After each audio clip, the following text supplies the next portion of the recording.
Welcome to the How to Be Awesome at Your Job podcast, the show where brilliant professionals share how to sharpen the universal skills required to flourish at work. Enjoy more career fun, wins, meaning, and money with your host, Pete Makaitis.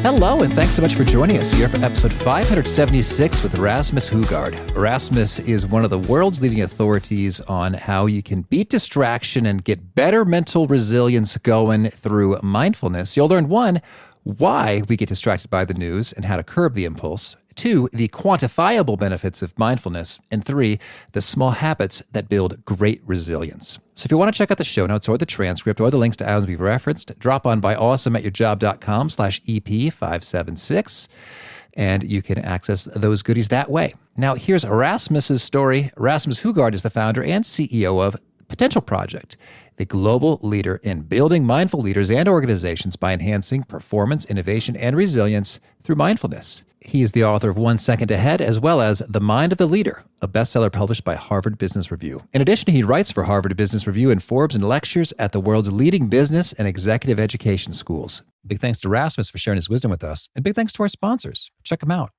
And big thanks to our sponsor, Acorns. Acorns makes it easy to start automatically saving and investing for your future. You don't need a lot of money or expertise to invest with Acorns. In fact, you can get started with just your spare change. Acorns recommends an expert-built portfolio that fits you and your money goals, then automatically invests your money for you. NerdWallet.com, whom I love on these sorts of matters, gives Acorns a whopping 4.7 stars and says, quote, "If you want to make the most of your spare change, there's no better place to do that than Acorns. Head to acorns.com/awesome or download the Acorns app to start saving and investing for your future today." And we got a legal disclaimer here. It may not be representative of all clients. Tier 1 compensation provided. Compensation provides an incentive to positively promote Acorns. View important disclosures at acorns.com/awesome. Investing involves risk, including the loss of principal. Please consider your objectives, risk tolerance, and Acorns' fees before investing. Acorns Advisors LLC, Acorns, is an SEC-registered investment advisor. Brokerage services are provided to clients of Acorns by Acorns Securities LLC, member FINRA/SIPC. For more information, visit acorns.com.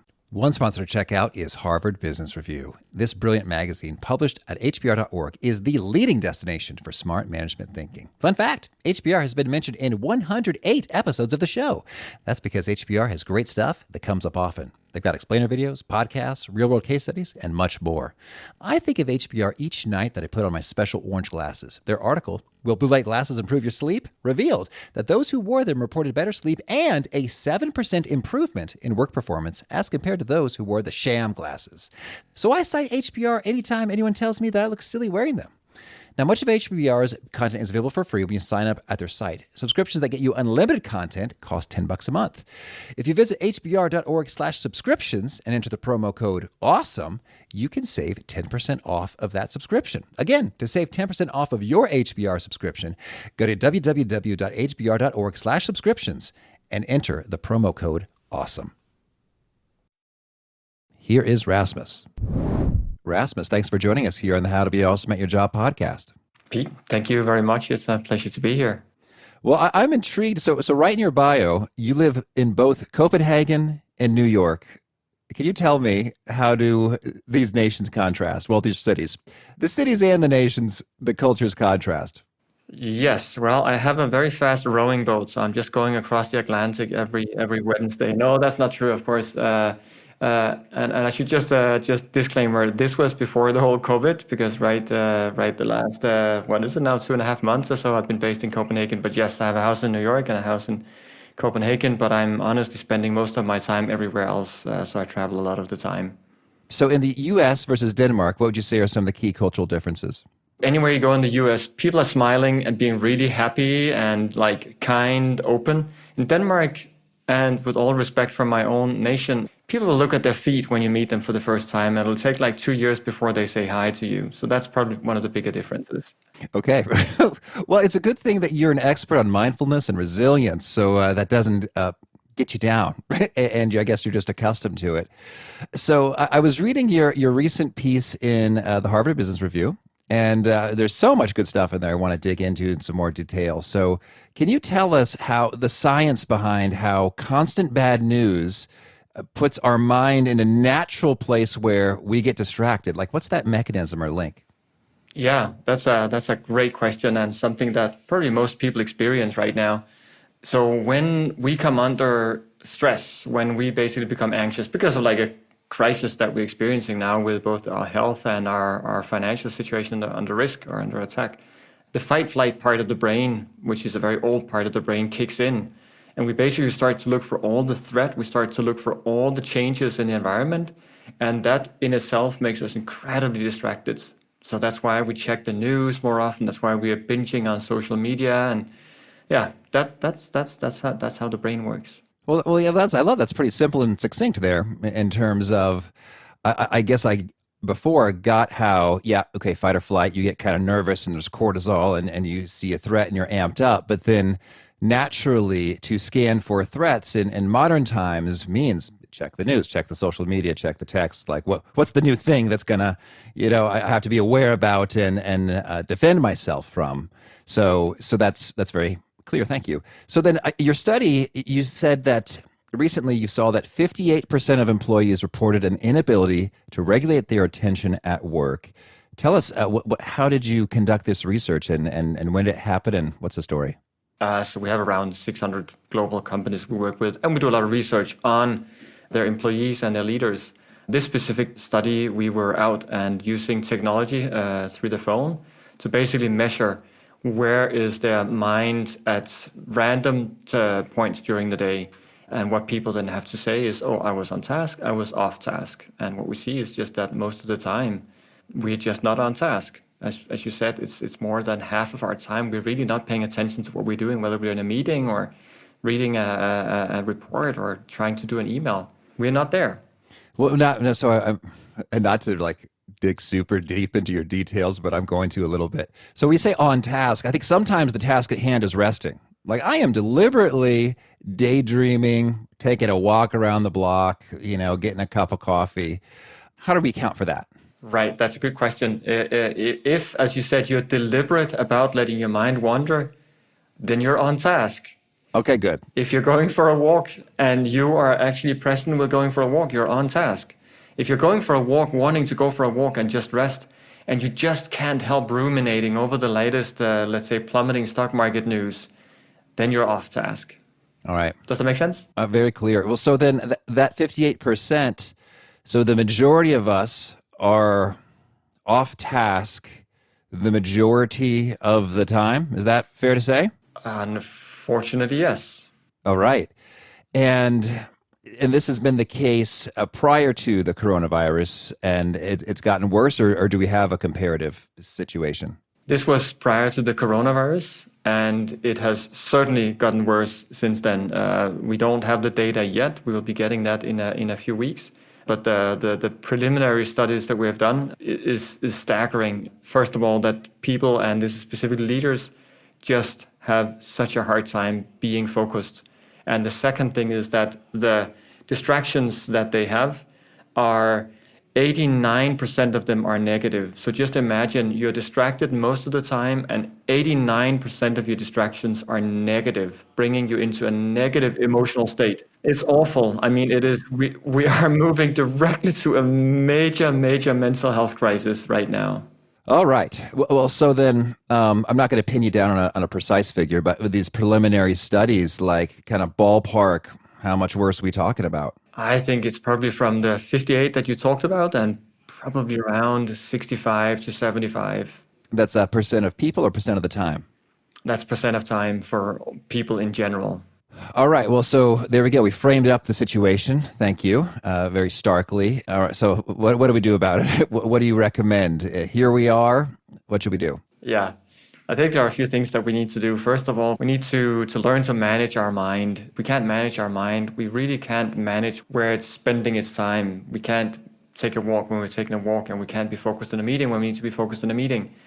So that's the first thing, and that is obviously done by mindfulness training, because that is the training of basically rewiring our brain to be present with what we do. So that is the first and most fundamental step in general, and especially in a crisis. Secondly, we need to carefully look at how we're living our lives. Like, do we need to check the phone when we get up in the morning? Do we need to bring our technology into meeting rooms? Do we need to have all of our notifications turned on at our phone and our computers? So do everything we can to be able to be more present with what we're doing. All right. So the second piece, some basic kind of practices, habits, environmental situations, like, hey, maybe I'm just going to put the phone elsewhere. So then the first part, learning about how to manage the mind via mindfulness practices. I'll tell you what, Rasmus, I have been up and down in my mindfulness practices. I find it really is genuinely beneficial. And I see good things on the day of and the weeks that follow, when I'm consistent with it. And it is just amazing how much I don't want to do it. It is just striking. Just yesterday, I was trying to talk myself into it again. And I was like, Pete, in a way, that's one of the benefits is to get good at doing things you don't want to do, or starting them is massively valuable. And this is me trying to talk myself into it. And it's probably one of the safest, lowest energy demanding ways that you can train that. I don't need to get tasered repeatedly. I don't want to do that. And I don't need to, do a ton of taxes at work, which I don't want to do, which drains me. And so here I am trying to talk myself into it. So I'm gonna let you do it for me. Can you lay it on us? Some of the most just hard hitting, quantifiable, mind blowing benefits that professionals who want to be awesome at their job should know about to help them get through their resistance to doing mindfulness practice. Yeah, I think the first one, as you also alluded to, like knowing what are we getting out of it. Yeah. Because having that like carrot is helpful. And the quantifiable benefits, I mean, there are way too many for me to mention them all now, but I'll just riff off a few. You will have better sleep quality. You will have more happiness. You'll have better work-life balance. You'll be more focused. You'll be more effective. You'll be more prioritized. And then there's all kinds of physiological things like your heart rate will be more healthy. Your skin will be more healthy. Your eyesight will be better. And I could just keep on going. I'm not going to go further down that thing. The most striking and fascinating thing, I think, is that what researchers have found that if we are doing mindfulness practice 10 minutes a day for 8 weeks in a row, they can actually measure that a part of your brain called the prefrontal cortex, which is just behind your forehead, is actually growing thicker. So it is exactly the same as going to the gym and training your muscles. That's what's happening in mindfulness training. And then you might wonder, well, what's the benefit of having a little bit thicker, like behind your forehead brain? The big benefit is that that part of the brain is what is controlling or what is managing what we call executive function, meaning our ability to moment monitor what am I thinking right now, what am I saying, and what am I doing. So it basically puts us back into control of our life. And that, I think, is the most important benefit coming from the practice. So that was the first answer. Know the benefits, because that motivates a lot of people.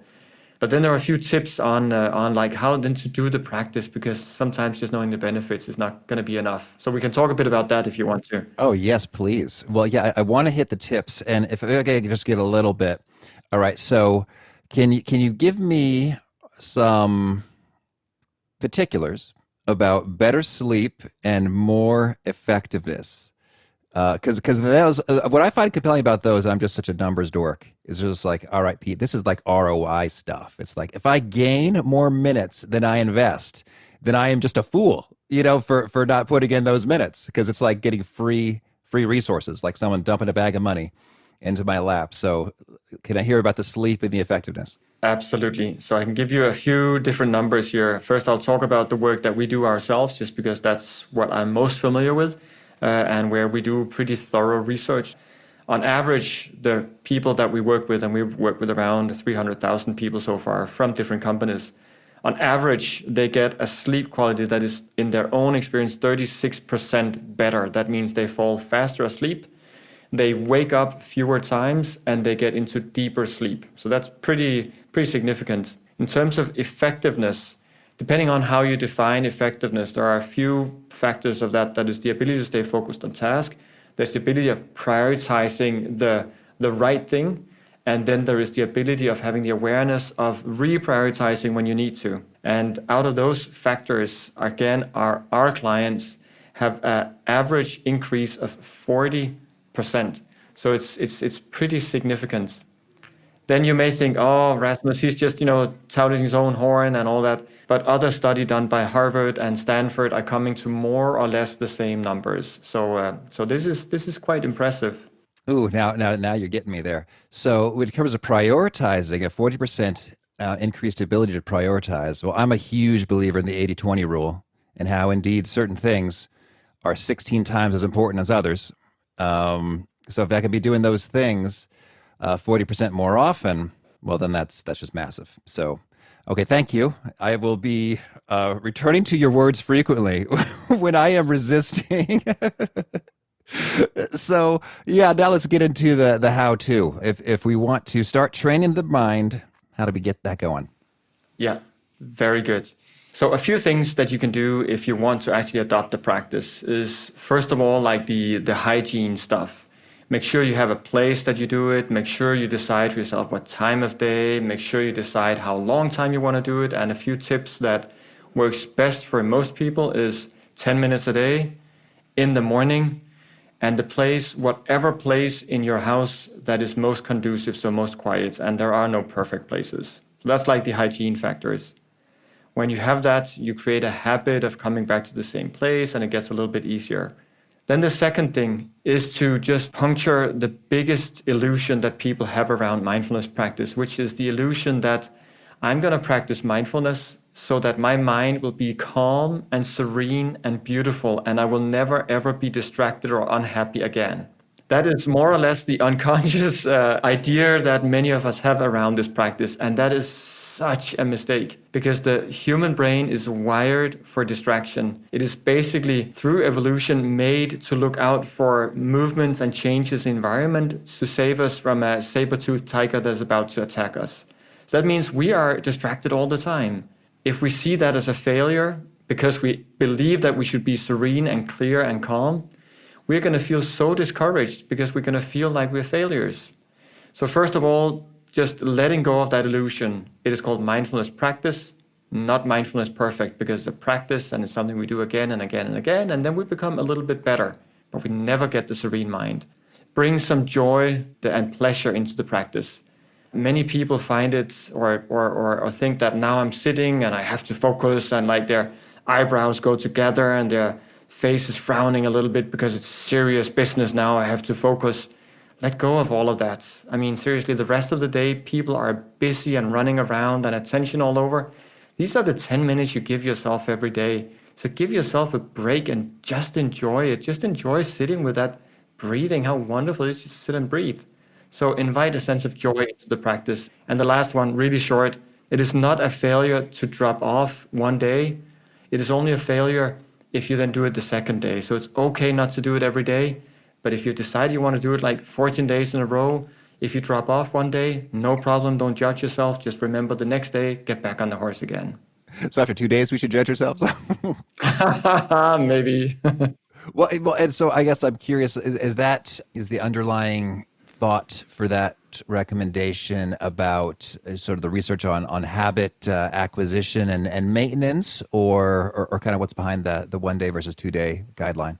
Yeah, that is a whole research called atomic habits that is behind that. Okay, lovely. All right. Well, so then, and we've hit this from a few different angles from a few different people in terms of what are you actually doing there. So you're taking 10 minutes, you're in the quiet place in the morning, and you're acknowledging that your mind is not going to be calm, serene, beautiful, and you're focusing on the breath. Like what are you doing? You're sitting there thinking about the breath, kind of what laid out for us. Yes, it's actually quite simple. Having said that, it never feels so simple when we get started on the practice. But first of all, it's important to relax. So relax your body and allow your mind to calm down a little bit. Because when we relax the body and we relax the mind a little bit, it's much easier to stay focused. When we're tense, which all of us are, then it's harder. So spend a few minutes, the first 2 minutes, just relaxing, especially as you breathe out, just releasing and letting go. Then start to bring your attention to the breath and let the breath become the anchor or the weight that you're lifting in this practice. Just like you go to the gym, you take a weight and you lift it up and you let go, you lift it up and you let it go. That's what you do with the breath. You're basically holding your attention on the breath You're breathing in and breathing out and breathing in and breathing out, and you're just sitting and doing that. And then at some point you'll realize, hey, now I'm thinking about what to cook for supper tonight. And that is a success. I mean, that moment, and that's the moment where people feel they fail because, oh, now I got distracted again.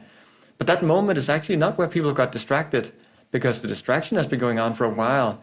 When they become aware, that is the moment that they're actually mindful again. Hey, I'm distracted. So that's a moment of celebration. We should be grateful to the distractions because they're basically telling us, hey, pal, you're off track. Get back to the breath again. So we're sitting focusing on the breath, then we realize we're distracted, then we just gently guide our attention back to the breath again. That is in essence what we're doing in mindfulness practice. And then you may wonder, why should I do this? Yeah, I get a little bit better sleep and all that stuff. But the key here is the rest of the day in our lives, our attention is our most scarce resource. So many things are calling for our attention.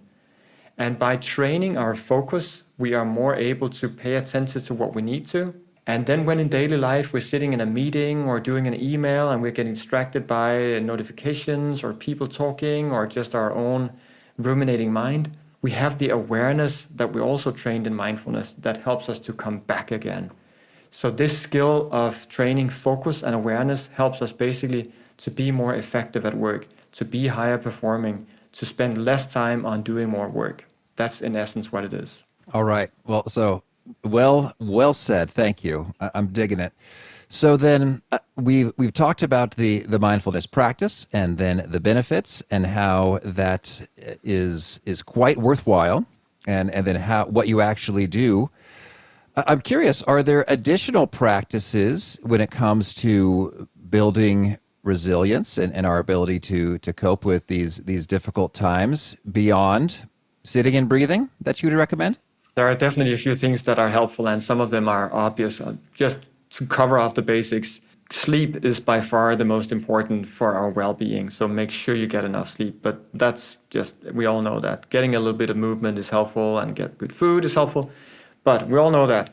One thing that not everybody knows is if we want to have a little happier mind, feel a little bit more present, feel a little bit more balanced, multitasking is the enemy of all of that.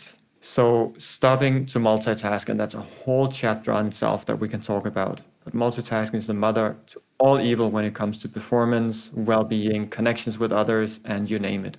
Mother all evil. Yes, no less. That might be our pulled quote, Rasmus. They might be. Well, so sleep, movement, food. I often hear hydration, mentioned in that same sort of a sentence. Do you have any thoughts on water consumption? That's very important. Of course, that's very important. Yeah. Well, I guess some people say, when I drink water when I'm thirsty, and that's all. Do I have to think about this any more than that? And some people say, absolutely, you do. If you're thirsty, it's too late. So yeah, where do you come out on hydration? Yeah, I mean, it's definitely true. If we're thirsty, then it is a little bit too late. Most people are probably better at drinking enough than they are at eating the right stuff. Especially those of us that are working in offices and working long days have the tendency of, like after lunch, and we have the dip in energy to stuff up with sugar, which is bringing us into the blood sugar roller coaster, which is very unhelpful for our brain's ability of function very well. So at least with the thousands of clients we work with, what we eat is more important than what we drink, unless if people are binging on energy drinks, which is also not a good thing. Okay, understood. And then I also love to get your view if we go right into the heat of battle in terms of, all right, so here I am, I'm trying to get some work done, and I think, I haven't checked the news yet. I wonder what's on there. I'm prepping for my Rasmus interview. It's like, oh man, this guy's very impressive, very accomplished. Oh wait, what's in the Wall Street Journal? I don't know yet. So there I am. I'm there. I'm tempted. What do I do? Yeah, what do you do? I think in that moment, it might actually be too late. It's like we need to train ourselves a little bit before we get into battle. That's how all warriors or experts become good at what they do. It's not happening overnight. So again, it comes back to training the executive function on our brain so that we are more in control of what we do when we are in the heat of the moment. So my first answer would be practice mindfulness, because that's going to help. Then now come to your situation. You are in that moment and you are tempted to go and check the news. Adopting a mantra of trying to have more space than more clutter is a really helpful one, because we all tend to fill clutter into our mind. And then you may ask, why is it that we want to clutter our mind? And let me tell you a story about one of the most fascinating research projects that I have ever come across. And I'm a researcher myself, so I know a lot of research. We have my attention. So imagine this. You have a room. In that room, there's a chair, there's a table, there is a little machine with a button on it, and then there is a wire from that button that goes to a wristband that is put around your wrist. Then researchers put people into that room one by one. They put this wristband around their wrist and they say, now try to press the button. And then they basically get an electroshock on their wrist. And they are asked, is this painful? And people are like shouting and screaming and saying, yes, it is very painful. And they're asked, so how much would you pay to not have that pain again? And the people that have been through this research, and it's many hundreds, are saying that on average they would give $47 to not have that electric shock again. Researchers say, fine, that's good, that's we understand. Now what we'll do is we'll leave you in this room just for yourself. Between 7 and 14 minutes you'll be sitting in here. Are you okay with that? People say, yes, I'm okay with that. Sure, why not? And so people are sitting in a room where there's no TV, there's no phone, there's nothing they can do, nothing to look at, there are no windows, just left to their own device, and a button whereby they can give themselves an electroshock that they would pay $47 not to have. What do you think they do? No, what do you think we do? Because this is us. Well, I've heard references to this, but the $47 was due to me. I think a surprisingly large proportion of us, just to escape boredom or whatever, choose to self-inflict, right? Now, what's the figure? Yeah, so the figure is for women is 46%. So that's a lot, like almost half of women. For men, it's 76. And even one of the guys in the experiment, he did it 117 times. So basically, the pain of being left to our own mind can be so horrible and scary for most of us that we would rather bring electroshock to ourselves than just be in our own mind. And so coming back to your example of you're going to do an interview and then, oh, should I just check the news? Our mind wants to check the news because our mind does not want space. Our mind wants clutter. Because when we have clutter, we don't need to think about the bigger existential questions like, who am I? And why does life sometimes feel painful? No, we rather drink a beer, or we rather have a piece of chocolate, or watch the news, or do anything that avoids us thinking. So that's the answer.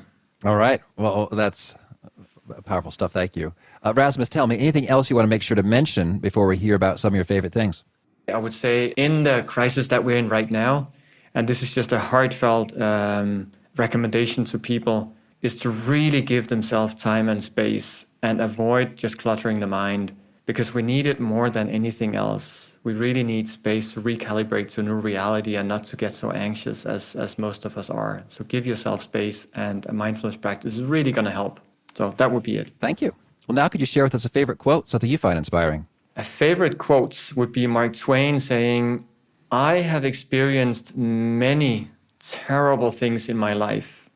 A few of them actually came true. Thank you. And the point of it is obviously that our mind is creating our reality, and we are creating so many catastrophic scenarios in our head that never happens, but we experience them.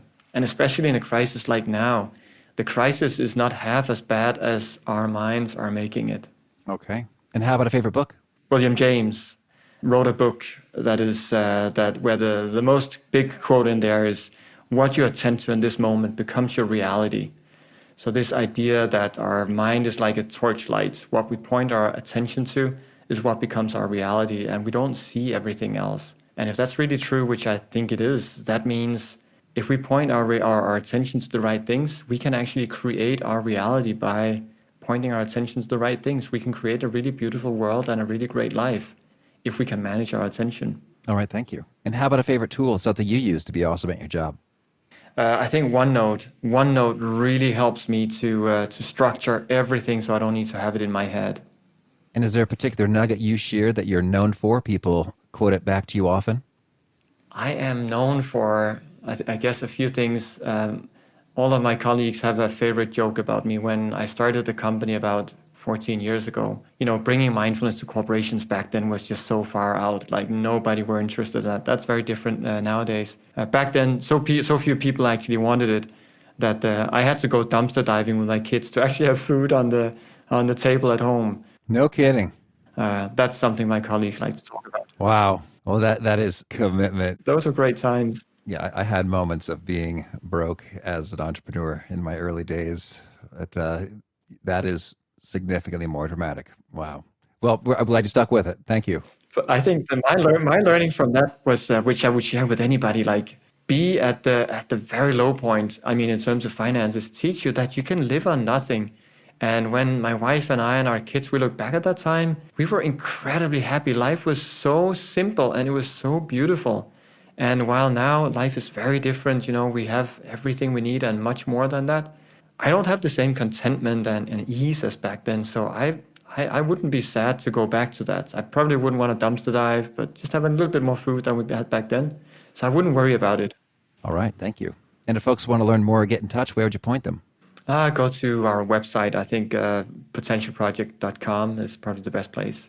All right. And do you have a final challenge or call to action for folks looking to be awesome at their jobs? I mean, given the topic of what we discussed, it should be to take up the challenge of doing 2 weeks of mindfulness practice. We have developed a free app that people can use. And if you go to potentialproject.app, you can download the app for free. And there you'll be basically launched into a full program. Try it for 2 weeks. The worst thing that can happen is that you're losing 140 minutes of your life.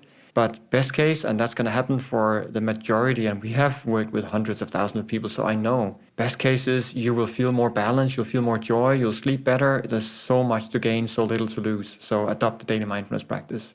All right. Rasmus, this has been very eye-opening and enjoyable. I wish you all the best in unlocking additional potential for you and your clients and all you encounter. Thank you so much, Pete, and the same to you and to everybody out there.